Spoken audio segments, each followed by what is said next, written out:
Hey guys, welcome back to my channel, The Last 50. My name is Mary and I am documenting my journey of losing my last 50 or 60 pounds. If you are into this kind of content, you like weight loss content and pretty much fitness motivation and all sorts of other like meal prep and stuff like that, please consider giving my channel a subscribe. Don't forget to like the video and don't forget to hit that bell just so you can be updated every time I upload new content. I am really trying to push to get to 200 subscribers. That would be awesome. So if you could help me out in any way, that would be most appreciated. And what I'll do is I will do a giveaway. When I hit 200, I will do a giveaway. And I think what I'm going to do is I'm going to give away some fitness equipment, at-home fitness equipment. So I'm talking like probably a set of resistance bands that are like this, probably with a set like of the fabric ones like this, and then another set of the good old like latex rubbery ones like this. So like loops and actual bands so that you can do a workout at home if you don't have dumbbells or any other kind of weights. You can use resistance to for your workouts, and with a set like that or those three combined, you can pretty much do everything. So if we hit 200 subscribers, I will be happy to do a giveaway. So please spread the word, spread the love. I'd appreciate so much. I love making content for you guys, and I really would like to try to help and hit as many people as possible. So today I'm going to be uploading, or I'm going to be talking about, this is going to be part 4 in my series, My Morbid Obesity Ruined My Body. If you haven't checked out the first 3 parts of the series, please do. I talk about skin removal from my arms. I talk about my breast augmentation and lift, and all sorts of things that are associated with both of those procedures. Those are the first 3. Today I'm going to be talking about my body lift and my tummy tuck. I'm sitting outside because it's freaking gorgeous out today. It's very breezy, but it's beautiful. It's one of those days where it's not oppressively hot. There's a great breeze going. It's nice and cool. I finished my workout just a little bit a while ago, and then I did some yard work because it was such a beautiful day and it wasn't gonna go into heat stroke. So I'm in a great place right now, and as many busy people know, you got to take those chances to do things when you have the moments. So this is the moment. Sorry about the wet hair. I don't even care. Wet hair, don't care. So let's talk about my tummy tuck and body lift, and you can watch my hair blowing in the breeze. So I had my tummy tuck and body lift done at the same time that I had my breast augmentation done. I had them both done in December of 2018. My surgeon and I kind of consulted about this for a while, and he pretty much kind of thought that doing it together would be the best way, since I'm going to go under and we're going to do something massive. You might as well take care of it all at once. And you know, that was fine. The cost, I think I had talked about in my breast augmentation video that was around $6,000 for the breast augmentation. So it was about probably another $5,000 to $6,000 for the body lift and tummy tuck. So altogether, we paid in the neighborhood, I want to say between $11,000 and $12,000 out of pocket, because insurance wouldn't cover it. But again, if you're somebody who's like me, who's lost a tremendous amount of weight, and you can have some kind of medical reasoning for why you need to have the skin removal surgery, you can probably talk to your insurance company about having it covered.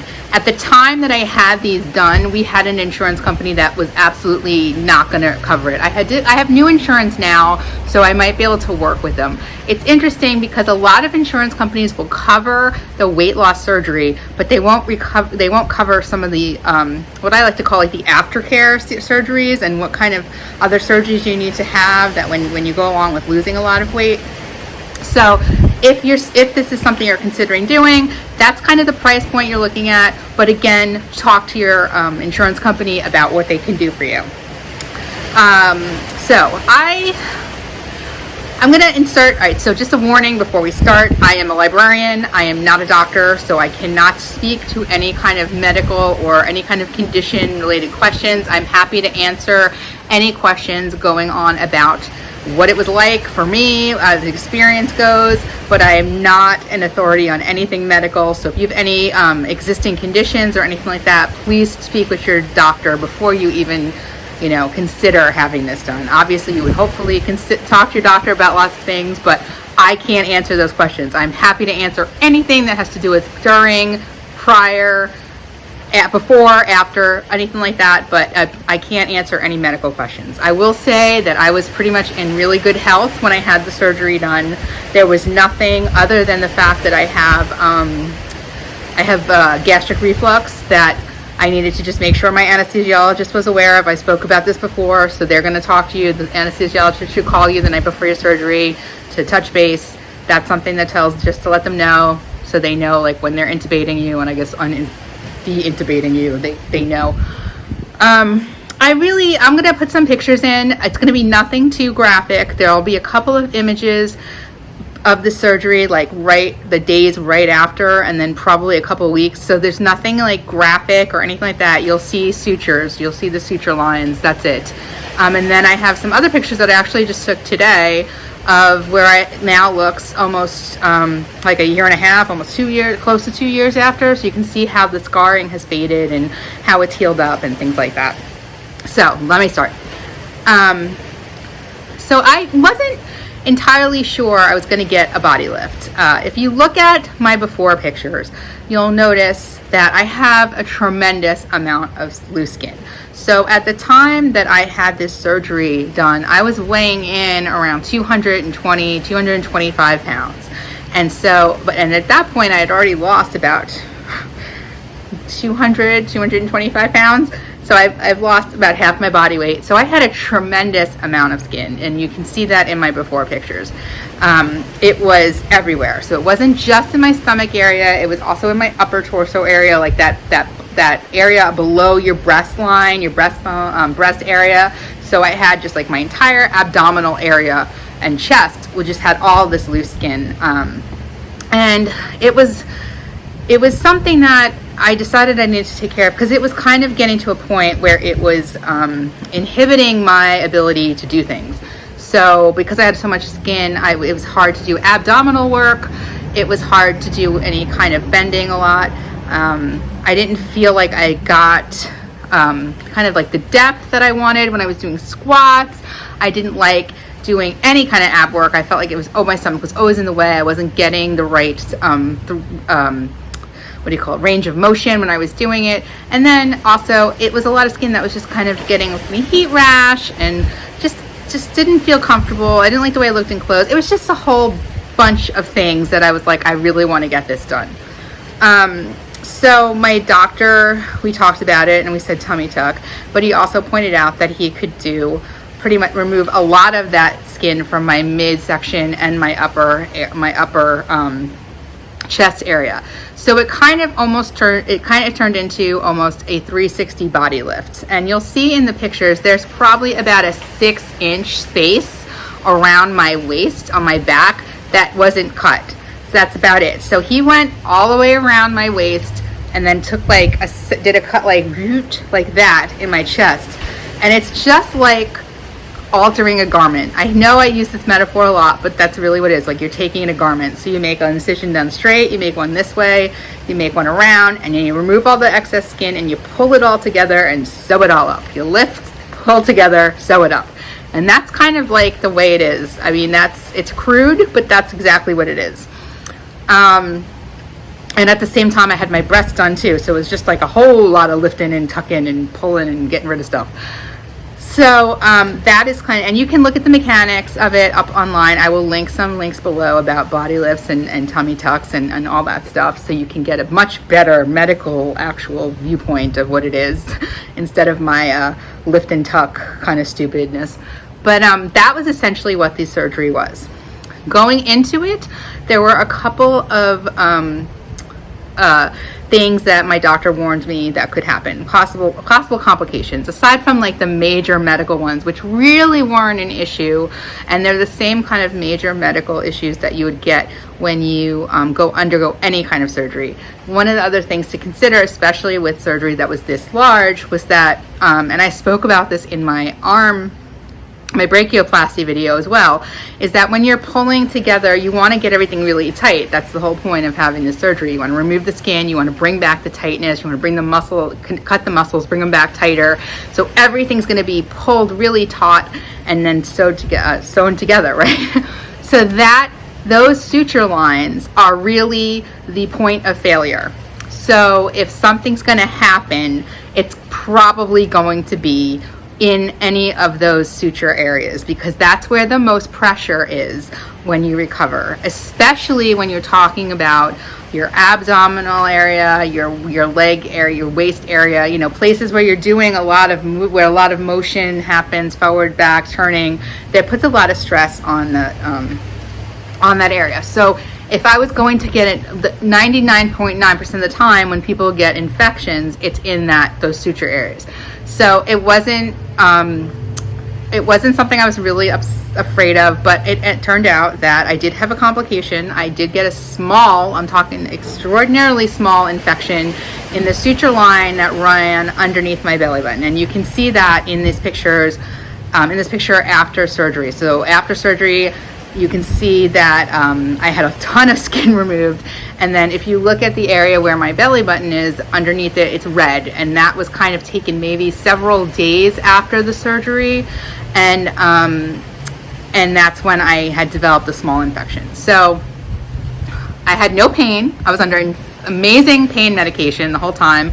My husband was amazing. But what ended up happening was I had gotten this small infection, and I went to the surgeon, and he opened up the suture area that was infected.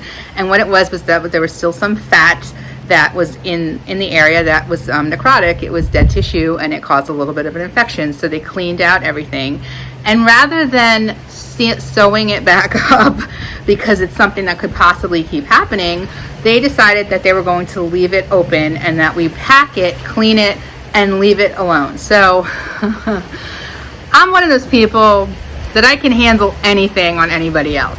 You know, you want to vomit, body fluids, gross, anything. On myself, I freaked the fuck out.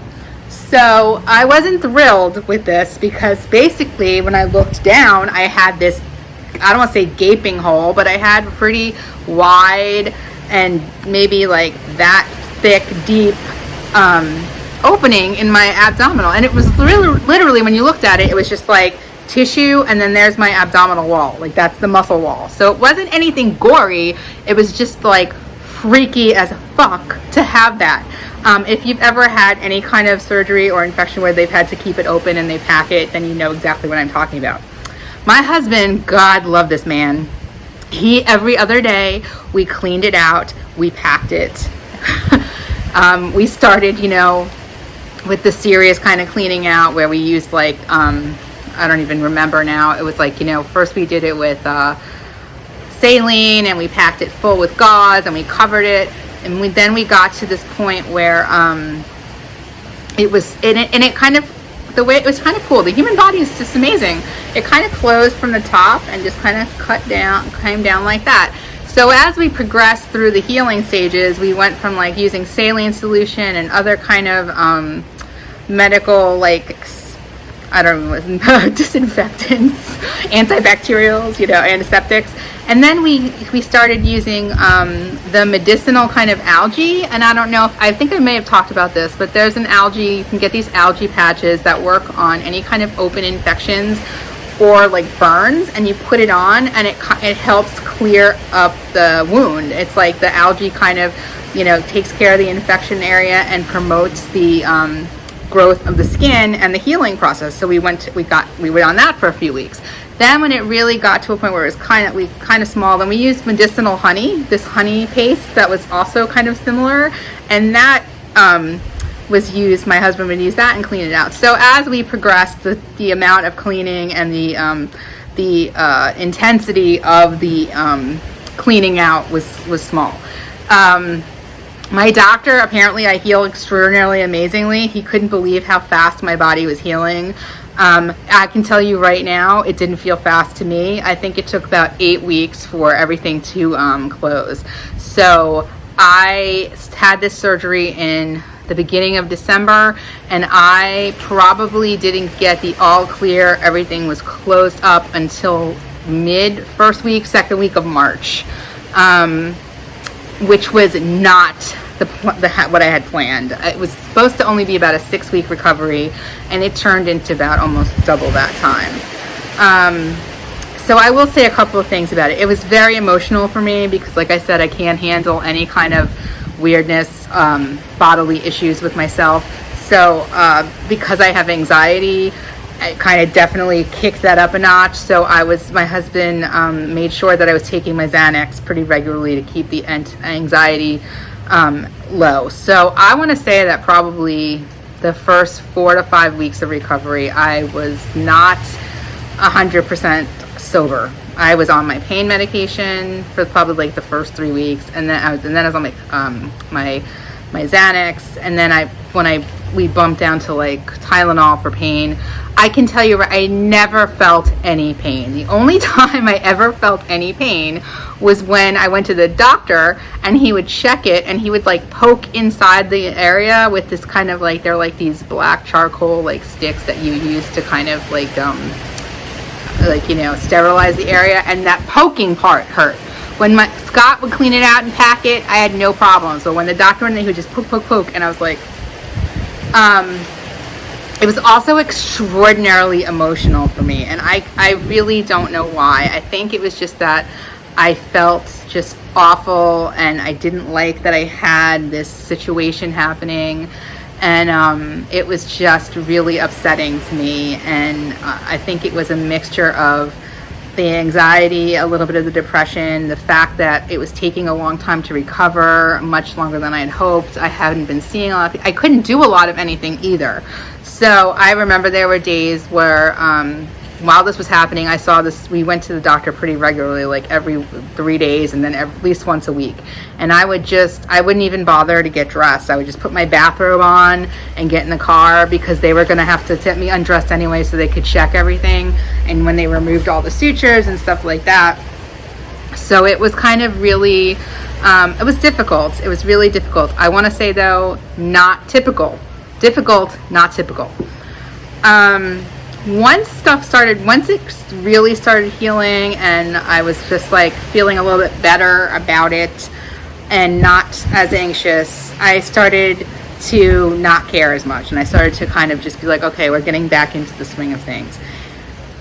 It took, again, the hardest part was the amount of fatigue. This knocks you on your ass. You're having major surgery, so your body is going through a major trauma.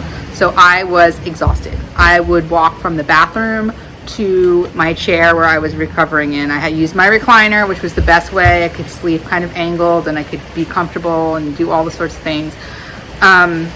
That walk of like 12 feet would kill me.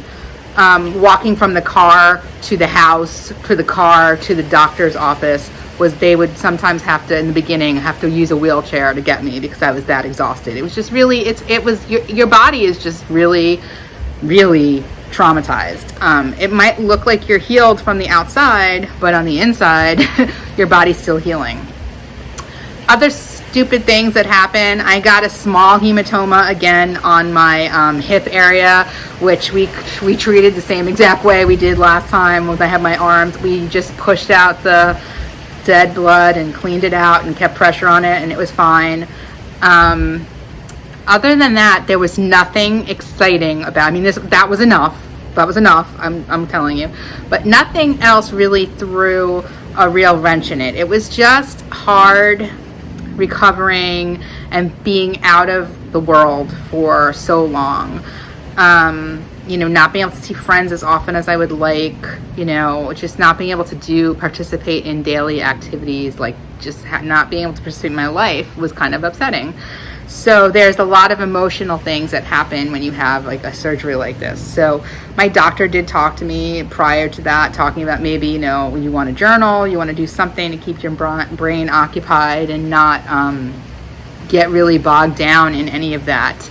And I tried as much as I could. My sleeping schedule was all sorts of screwed up because I would sleep so much during the day because I was tired. And then like at night I'd be wide awake.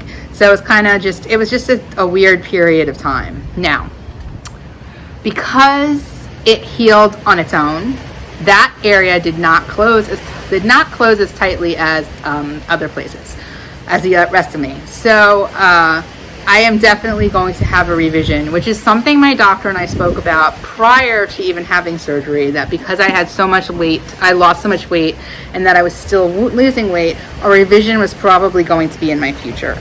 So right now, I refuse to do anything until I hit like a goal weight. I keep saying it's 150. I don't know what it's going to look like. It could be 160. It could be 140.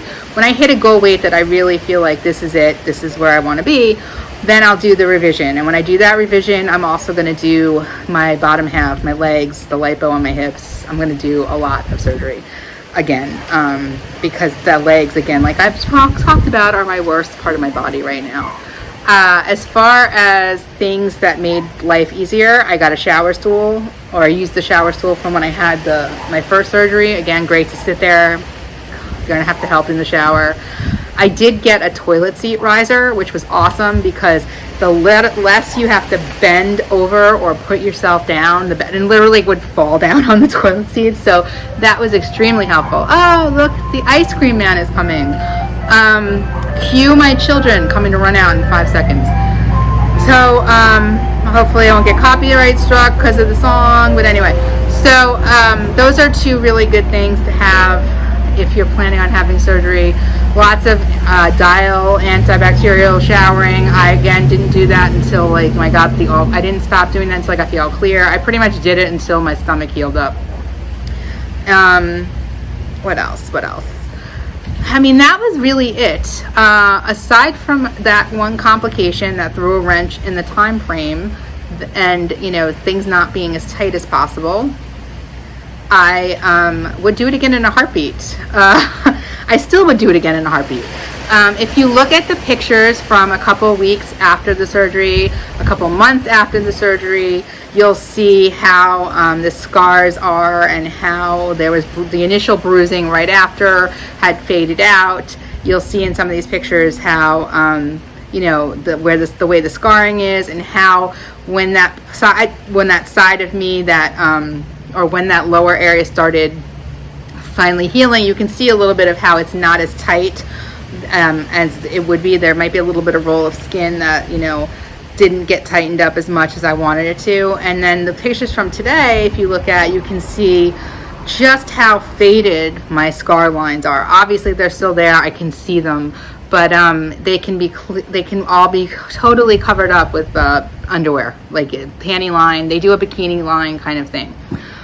Got to keep it real. So the weirdest thing that happens on the count of this is, so they lift everything up on your lower area. So that means like your pubic area gets lifted up too.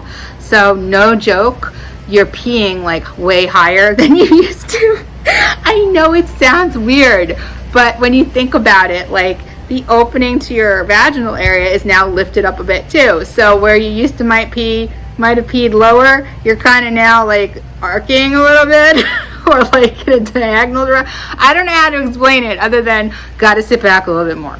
It was weird at first, but whatever.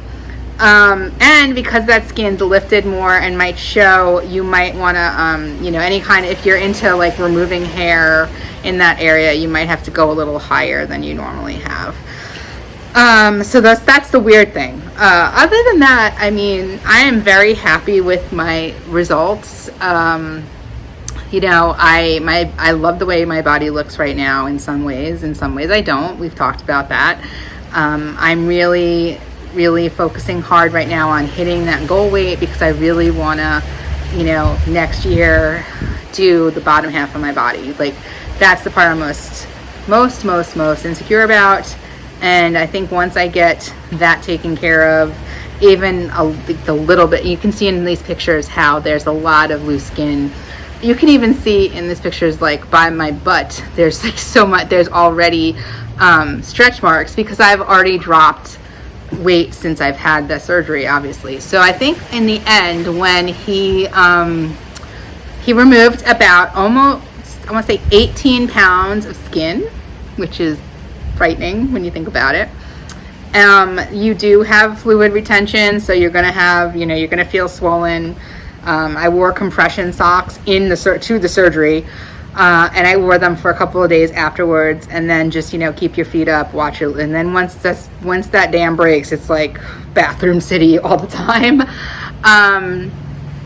Other things with the actual where the suturing was around my waist, I found that like big ABD pads were really good to stick on the waistline or tape around in case your underwear or whatever kind of bottoms you were wearing were kind of rubbing up against it. I kind of lived in bathrobes. I kind of swapped out bathrobes a lot because I didn't have to, wasn't going anywhere. Wasn't really, you know, if somebody's coming over, that's fine, just put a blanket on me. But I wasn't going anywhere, wasn't doing anything. So easy to slip a bathrobe on and off, you know, wash them like every other day, like, you know, and just have something easy to put on. And that's kind of what I did. Just because that way I didn't have to worry about underwear bans. I did have to be in a bra because of the breast surgery, but that's a different story that I already talked about. So, you know, think about things that are going to make you comfortable. Have, like, stock up on food you like. I had no appetite for about 2 weeks, and even though I was, like, swollen, I still, like, dropped about 10 pounds because I wasn't eating. Once I started eating, my weight kind of leveled out.